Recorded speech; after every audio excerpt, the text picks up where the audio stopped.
Homme neuf, il n'est prisonnier ni des principes, ni des idées reçues circulant dans le vignoble. Dans le climat très sec du Languedoc, il sait que l'eau est le meilleur ami de la vigne. Mais elle ne doit surtout pas arriver n'importe comment. Cette vigne, comme beaucoup de terroirs qu'on a dans le Languedoc, il y a une hétérogénéité des sols. On va un peu plus bas, ce sera un sol plus profond. Là, un peu plus à gauche, ce sera un sol très sec. Tout ça est contrôlé par évapotranspiration et par satellite. Et ces tuyaux servent à envoyer l'eau là où il la faut. Et dès le mois de février.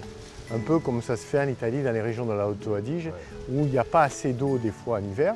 Donc en Californie, où il faut apporter un peu plus d'eau au moment critique. Et comment on mesure les besoins? Par l'évapotranspiration des cas des feuilles. On a des cartographies qui sont colorées, du rouge au vert, et on voit les vignes qui sont en état de stress trop important. Sur un logiciel. Sur le logiciel, voilà. Des pixels. On a un quadrillage. Sur les 2 hectares ici, on a un quadrillage. Et chaque carré est d'une certaine couleur, enfin, il représente des ensembles de couleurs. Et on va calculer, les goutteurs vont être calculés en fonction de la quantité d'eau qui est besoin à chaque niveau, c'est-à-dire que là on va mettre du 8 litres heure par exemple si c'est très stressé, et là-bas où ça n'a pas trop besoin on va mettre un demi-litre heure. Et le robot en bout de rangée va envoyer le débit d'eau qu'il faut pour alimenter en ça. goutte à goutte comme ça. Voilà. Ouais. Donc ça c'est il y a 3 parcelles dans le monde comme ça. Dans ce sud, malmené par le réchauffement climatique, Jean-Claude Mas a vite compris que pour avoir la main verte, l'apport d'eau à la vigne devait être parfaitement maîtrisé.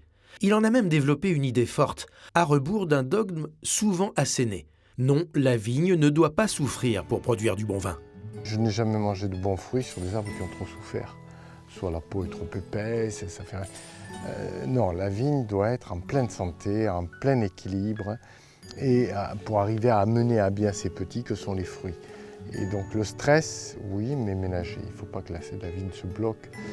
Pour moi, une vigne qui fait 15 hecto-hectares, c'est une vigne malade. C'est pas une vigne, c'est une vigne qui a des problèmes. Voilà. Donc, je suis vigneron avant tout, je suis viticulteur avant tout. Mais mon père me l'a toujours dit. Bon, lui, il était pour le 400 hecto-hectares, donc c'était une autre époque. Il y a un équilibre. Il y avait un équilibre à trouver. Et Et moi, j'étais à cette époque, comme tous les néo-viticulteurs, en opposition à mon père. Il disait, il faut faire du 15 hecto-hectares. Et bien, j'en suis bien revenu, d'accord. Ouais. Je ne suis pas du côté de mon père. J'ai imposé des tailles aussi. Moi, je suis un pro du cordon de Roya et je l'ai imposé un peu partout, ce que lui était totalement contre. Mais au demeurant dans les terres fertiles, j'arrive à faire de bons vins avec des rendements maîtrisés. Parce que la taille est essentielle dans la maîtrise des rendements. Et ici, c'est un peu pareil. La nature donne beaucoup, il faut l'accompagner, la diriger là où on veut la diriger. Quand on la maîtrise, quand on la dirige là où on veut aller, on a des résultats surprenants. Jean-Claude Mas connaît sa région.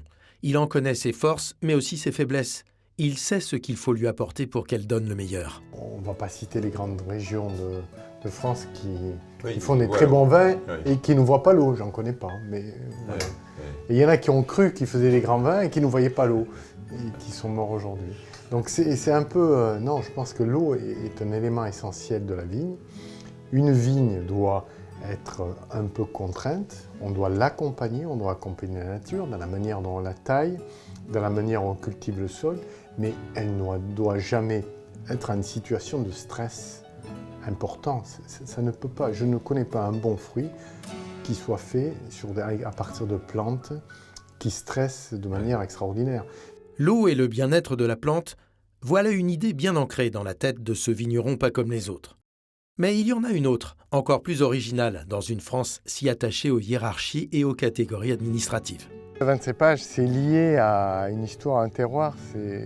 C'est mon côté d'apprentissage italien, les Pinot Grigio du Friuli, les Nebbiolo du Barolo, du Barbaresco, les Sangiovese de Toscane. Tout ça, toujours un cépage, il s'exprime plus ou moins bien dans un terroir. Et il y a des terroirs qui les rendent extraordinaires et qui en sont devenus aujourd'hui, on le sait, des appellations. Dans son immense patrimoine viticole, Jean-Claude Mas possède des terroirs d'appellation et d'autres qui sont dédiés aux vins IGP, c'est-à-dire ces vins de cépage plus accessibles et théoriquement plus simples. Mais pour lui, ces 2 catégories ne doivent en faire qu'une, celle du bon vin. Il y a cette espèce de dichotomie entre AOP et IGP. Pour moi, c'est le même combat, si ce n'est que c'est deux approches et deux visions différentes.